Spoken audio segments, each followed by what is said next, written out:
Each Thursday, we like to check in with Craig Heppel at Ulverston Real Estate for a look at what's going on in the market and the ins and outs of real estate with a peek inside. Craig Heppel, good morning. How are you today? How you going, Lee? Very well, thank you very much. Now, today, for our listeners, we'll be asking what it costs to sell a home.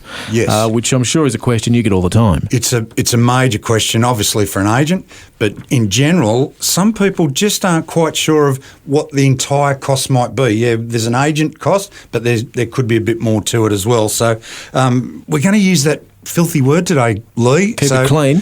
Yeah, so have you got your finger hovering over the naughty button? Yeah, here we go. And that word's commission. Ooh. But anyway, we'll get to that in a moment. Fantastic. Okay. Tell me more. So when the time comes to sell, around 95% of homeowners will hire an agent to represent the sale.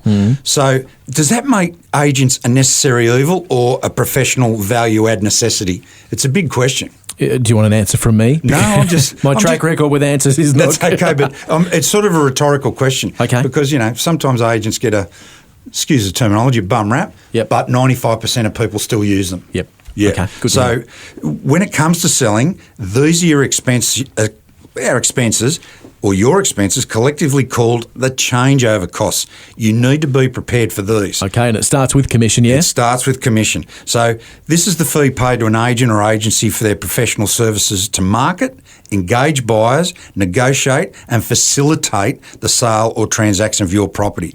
Now, this is only paid when the sale completes or settles. Right, okay. When the deal's done. Yep.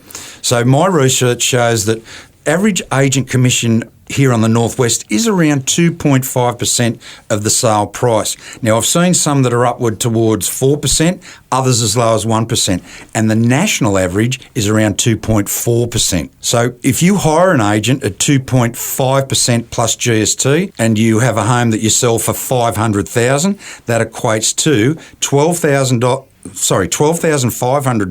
that's your 2.5, plus the GST, $1,250, so that's a total of $13,750. So that's commission. I'm sure you get the question as well. Does that include marketing? No. Right. No. Some agents, and that's our next subject, some agents will absorb marketing costs and others require you to invest in the marketing of your property. Now, I've been in this game 20 years, and agents who hold marketing debt in slowing markets tend to struggle. And there's an old adage, and that is an agent that's willing to give away his money could be willing to give away yours. Just remember that. Good one to go by, too. Yeah. Marketing involves professional photos, floor plans, drone shots, videos, prominent ads on the big websites, social media, signage, and possibly newspaper ads. So for best results in attracting buyers, usually an investment of around 0.25 to 0.5% of your expectant sale price is recommended. I like the fact you use the word investment there, because that's what it is, because you're trying to market and sell you're doing that on behalf of the seller. So 100%. Yeah. So you've got to think about it as you want to hit as wide a market as possible and hit it hard. Because in this market, you've got to be a bit more aggressive. So let's talk about that $500,000 figure. Can we expand on that with a few more bits and bobs? Yeah. So if we're talking, your property might sell for about $500,000. So if we're talking about 0.25 to 5% of the expectant sale price, that scenario puts you around $1,200 to $2,500 for marketing investment. Yep. And in this market, as I said, you need to be pretty aggressive. So then you got lawyer fees as well, don't you? You do. Then your lawyers come into it, because I always recommend you employ the services of a lawyer or conveyancer to look after the contract process. I say to anyone that thinks they can do their own conveyancing, would you do your own brain surgery? Right. So and now lawyer prices vary. Have you had many yeses? I've had a couple of people do their own conveyancing, and it's turned to mud. Yeah, right. Yep.